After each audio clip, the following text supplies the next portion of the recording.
Rough, adjective, being in a natural state, the difficult aspect, part or side.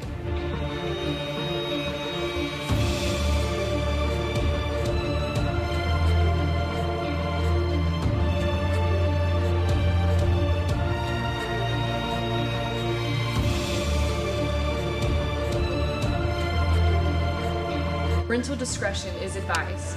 This show is for informational purposes only. Many of the techniques and skills shown here are extremely dangerous and potentially life-threatening. Do not attempt to try this at home without proper supervision and training. We carefully select the people who appear in our show. Do not send any footage proving how rough or dangerous you can be. We will not use it.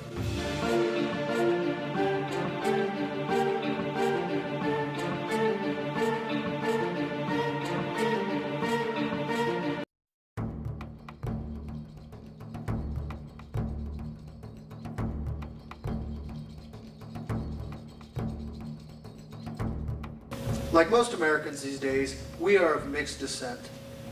German, Spanish, Navajo, and Apache. My grandmother was born in Fort Sumner, and our lineage on my mom's side of the family traces back to Martin Zamora, who was Cochise's medicine man. Part of my lineage being Apache, I'm a little proud of. I don't talk about too much, but they were the last tribe to do battle into the late 1800s with the U.S. government. Yeah, I didn't even know that Native American martial arts actually existed until we started learning them. They're a lot of fun, you know. It's different, but I can see it being a way of life as far as like survival goes.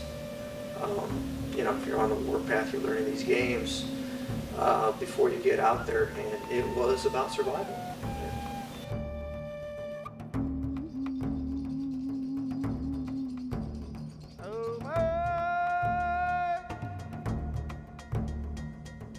Different kind of balance, I'd say, different balance, and a different attunement. You become attuned to where your foot placement is a lot quicker.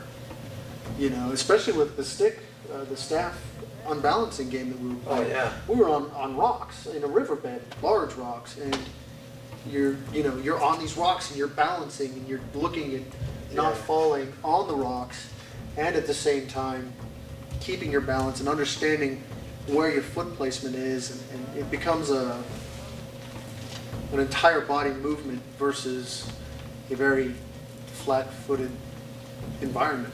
You know, even in the dojos that we train in now, our instructors do not let us stay flat-footed. They want us moving, and being in tune with balance is huge when you train in nature. Yeah. Well, plus too, like, you know, in the dojo here, you know, we throw each other. You can slam each other pretty good on the mats. The other night, especially when we were throwing each other, it hurt pretty good. I mean, it's smacking us pretty decent, you know. And you can imagine what it'd be like out in the wild, you know, get thrown on a bog, on a rock. When we were doing that balancing, the Indian wrestling on rocks, and you know, fell on the rocks a couple times, and you know. Generally, when you train in a dojo, it's flat. You know, you don't have trees, you don't have tree roots, you don't have. Yeah, you're not landing on stumps. Yeah, you're not landing on stumps. You're not landing on an old riverbed where the sand slowly starts to go away and the rocks start to come up. Yeah, as you're hitting the sand over and over, the rocks start to come up, and you have to start throwing them out of the way.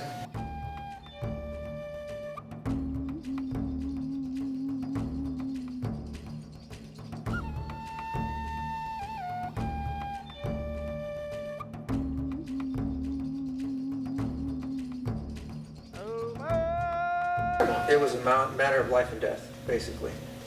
And that's all there is to it. It's just a matter of life and death with that type of environment back 100 years ago.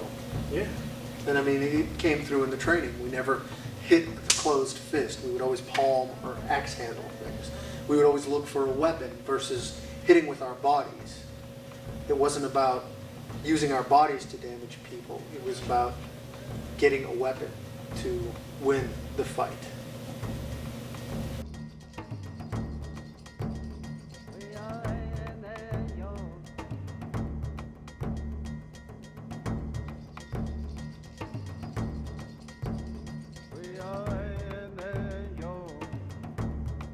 So the reason they contacted us to shoot these videos was because we were the only ones that had the training.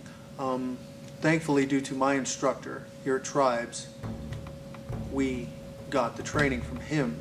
He pieced it together by traveling with Native Americans. We flew us to California, paid our way, hotel, food, drink. It was a really good time.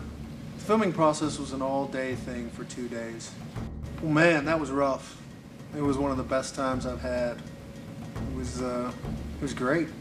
Him getting ready for that was a lot of fun. I mean, it's cool that you got to go out there. I wish I could have gone with you, but that was pretty sweet. Everybody that was training with us at that time was putting in an effort towards doing this. It was like we were like our own little tribe. It was really cool. Yeah, that was a lot of fun.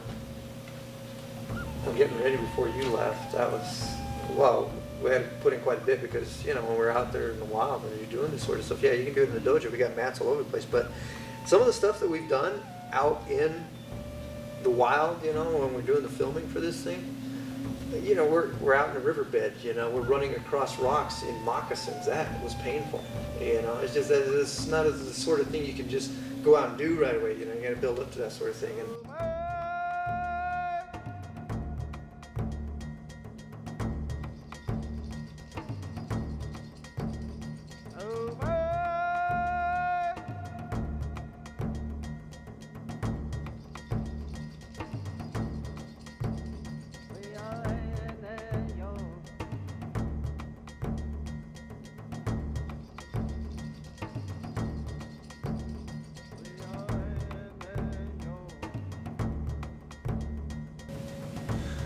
The whole purpose of running while holding water in your mouth is to make you breathe through your nose so that you have less oxygen and you gain more endurance.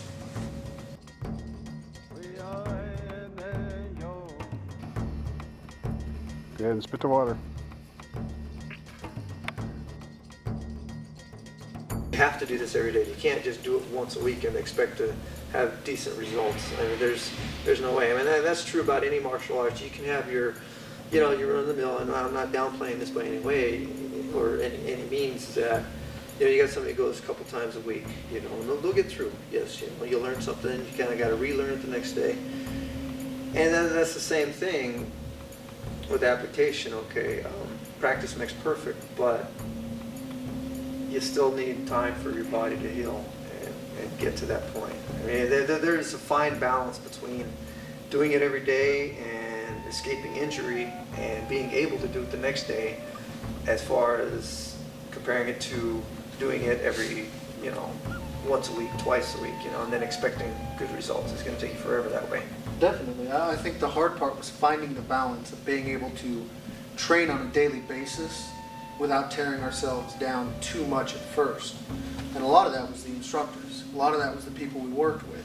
They gave us enough that if we did it on a daily basis, it wouldn't be too much, but it would build us up enough so that we could add more, say in a week or in 2 weeks or more as we grew. Yeah, you just progress in it, and it just gets to this point where, you know, just like any martial art, I mean, yeah, you throw a kick, you throw a punch, but then you throw combinations, you know, you're starting to put them together. Same thing with the Native American martial arts, some of the stuff we were doing.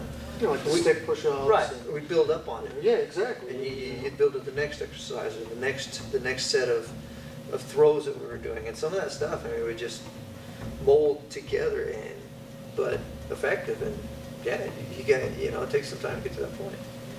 But, you know, you can get there. Definitely.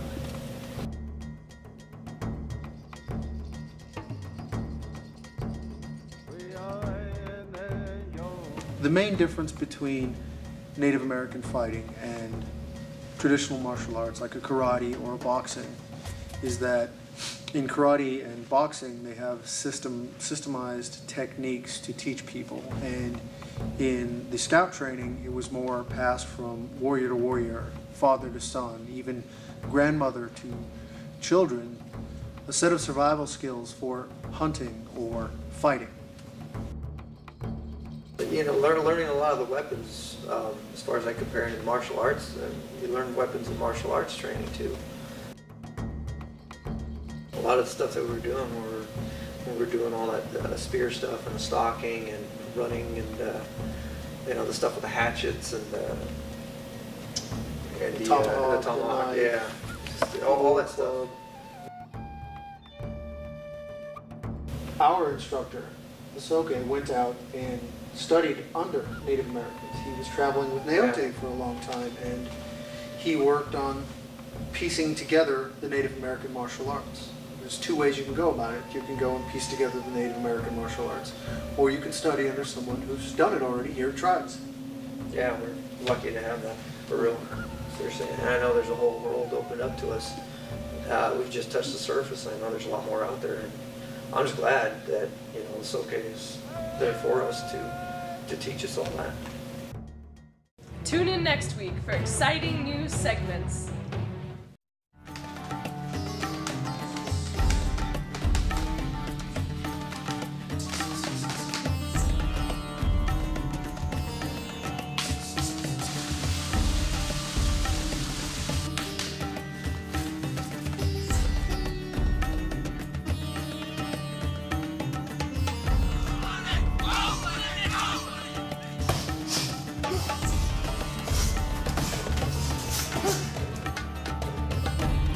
Fort Collins Roller Derby. We are looking for fresh meat, refs, and any others who want to be a part of the revolution. Come to our next bout. It's on our website, www.choicecityrebels.com.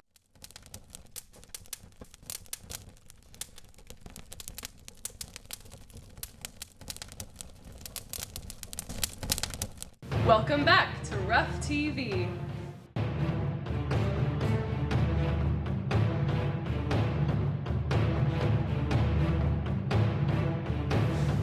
Smoker, noun, an informal gathering, especially of men, for entertainment, discussion, or the like.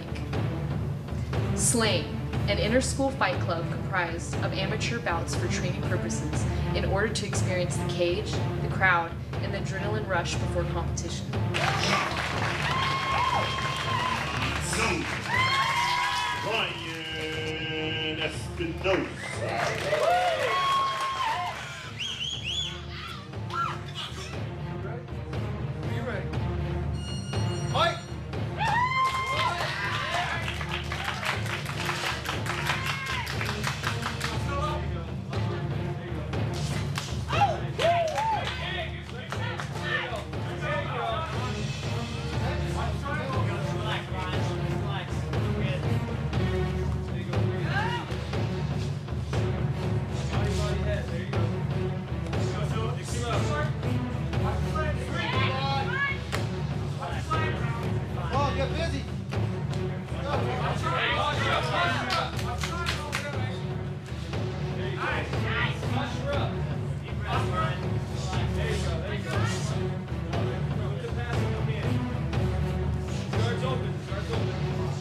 Ryan Espinosa.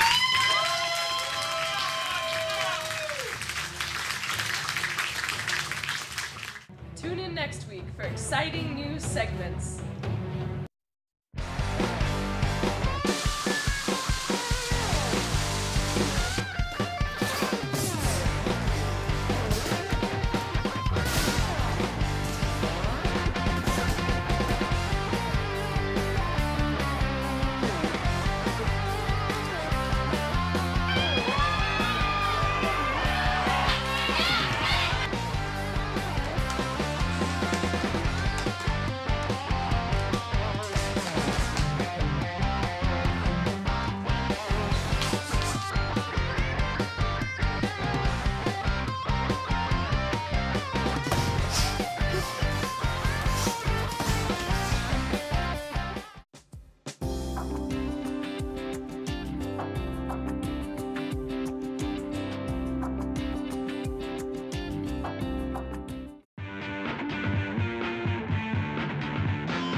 You like to advertise on Rough TV? We've got great rates for 10, 15, 30, or 60-second commercial spots. Package deals also available. For more information, call 970-443-9425.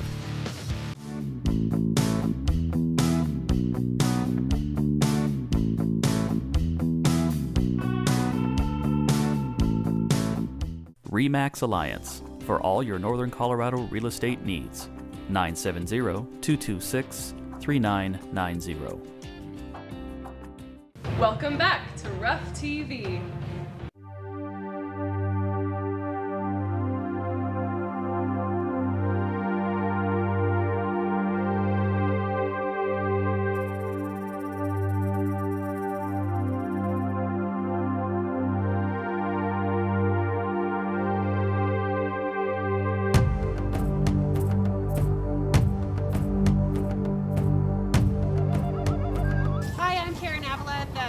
Director at the Rocky Mountain Raptor Program, and you've come to visit us out at the Environmental Learning Center, which is our secondary facility here in Fort Collins, Colorado. We started many years ago in 1979 as a vet student effort over at Colorado State University. And so in 1987, our organization changed from a student club into a community organization. Here at the Raptor Program, we focus specifically on raptors since they are a very unique individual. We have to have permission to take care of these birds because raptors are a protected species. It is illegal for the average person to own them at home, care for them, or as well as have their bodies, living or dead, feathers or bones. Here in Fort Collins, students were able to help with the different stages of rehabilitation for the birds. But then in time, it was deemed necessary that the Raptor Program had to change course and not just be a student effort at Colorado State, but also be a community effort. The laws are slightly different in Wyoming, and it is necessary for Wyoming citizens to actually call the Wyoming Fish and Game, and they will go out and collect the animal. So by law, it is not legal for the average citizen in Wyoming to pick up those birds and make that transition to the wildlife rehabilitator or veterinarian that does that work. We have 3 different parts to our mission. We rehabilitate injured raptors and return them to the wild as often as possible. And every year we see around 300 individuals that come not only from the northern part of Colorado, but also even from Wyoming too. And we do return around 80% of treatable cases back to the wild. We also provide education with the birds out here at our facility at the ELC. These are our educational ambassadors. These are permanently disabled birds, and for all intents and purposes, they are the rehabilitation failures. They're the birds that we weren't able to get back to 100% health to return them back to the wild again.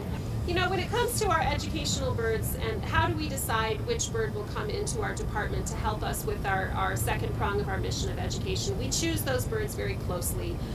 It is a rare wild animal that can tolerate captivity. It is even the rarer wild animal that can tolerate standing on someone's glove in front of an audience of 100 people. And so when we choose those birds, we look at their injury, their demeanor, as well as the species closely. All of the birds that we have out here, their injuries are severe enough that they cannot survive on their own. So they do stay with us, and we take care of them on a daily basis with the help of our volunteer corps and our staff members that come out to do all of that. We do around 120 or 130 education programs annually, providing information about raptors, where they live, how they survive, and of course what our role is in making sure that there are spaces still available for wild animals to continue to live. We also help to contribute to research in regards to avian medicine, rehabilitation techniques, as well as all of the different flight enclosures that we have. And we have around 150 volunteers, but unfortunately, even though that number seems very high, it's never enough. Volunteers do a myriad of different things, from feeding the birds, cleaning the cages. Yes, we do have to scrub bird poop too, but that's part of all making sure that the birds are taken care of well. We also aid in the rehabilitation and eventually the release of the birds back to the wild again.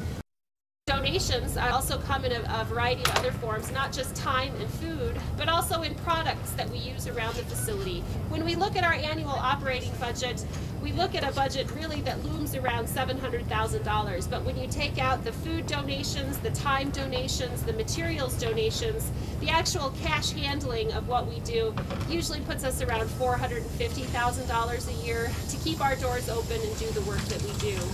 We get a lot of different types of food for the birds, but the best food we can feed them is what they would be hunting and eating in the wild. So they do eat a lot of mice, a lot of rodent, mice, rats, rabbits. We also feed chickens to the birds, and oftentimes the food comes to us through donations.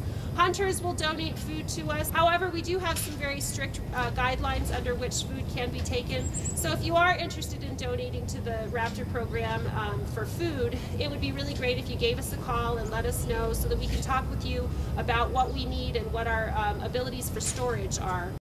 Very often the reasons that the birds come to us are a variety of different reasons.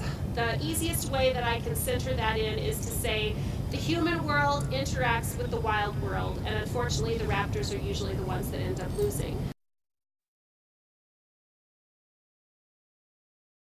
We're also thrilled to have our upcoming benefit auction happening in February. And so our benefit auction happens every February at the last Saturday of the month here in Fort Collins. And we usually host that over at the Hilton Hotel near Colorado State University.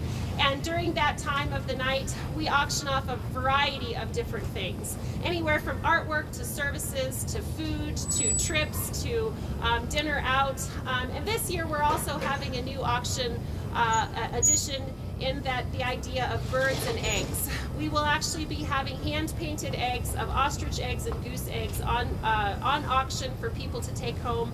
And eggs, of course, are very meaningful when it comes to taking care of birds. All of our volunteers, all of our staff certainly do love the work that we do and love the birds that we're able to take care of. And we certainly need your support of love in all of those different ways that we take care of the birds, whether that be in time that you can donate to us, or whether that's materials, or of course the money that we need to keep our doors open and continue to save lives of the birds that we see every year.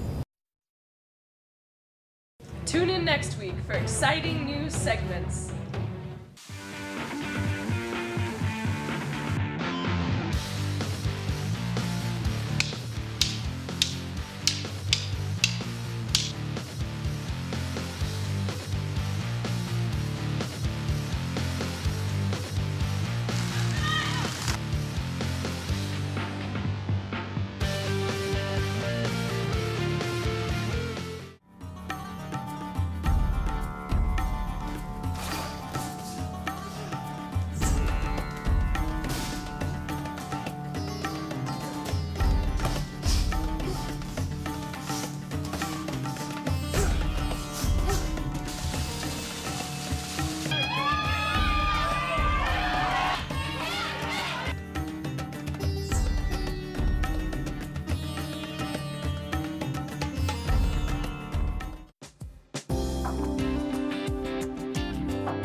Welcome back to Rough TV.